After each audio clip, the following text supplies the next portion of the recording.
Gérer les contacts entre deux lutins et avec une couleur. Les objectifs de cette vidéo sont de réaliser une action lorsque deux lutins entrent en contact, puis de réaliser une action lorsqu'un lutin entre en contact avec une couleur. Premier objectif, réaliser une action lorsque deux lutins entrent en contact. Un personnage nommé Avery se déplace dans la scène. On souhaite que le ballon avance lorsqu'il le touche.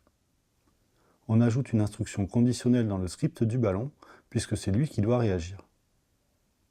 Si le personnage est touché, alors le ballon avance.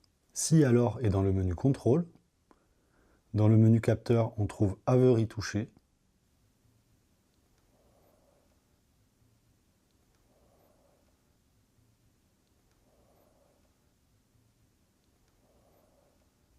Si Avery touché, alors ajoutez 20 à X du menu mouvement.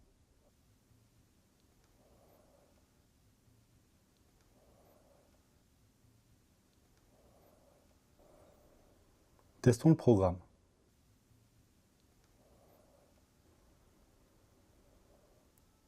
Il ne se passe rien lorsque le personnage touche le ballon. En effet, le programme teste si Avery est touché juste après le clic sur le drapeau vert et une seule fois. Ce qui fait que quand Avery arrive au ballon, le test n'est pas effectué et donc il ne se passe rien. Pour que le test soit fait en permanence, il faut utiliser la boucle du menu contrôle répétée indéfiniment.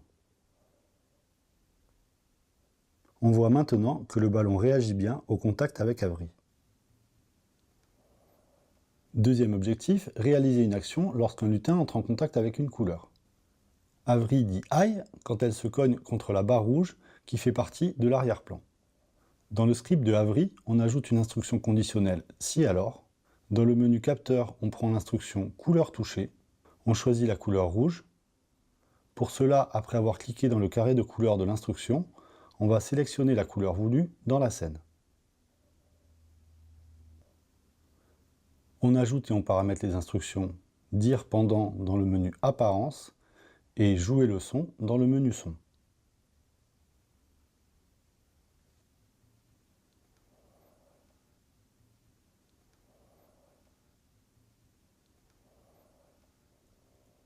On n'oublie pas d'insérer le tout dans une boucle répétée indéfiniment pour que le test couleur rouge touchée soit effectué en permanence.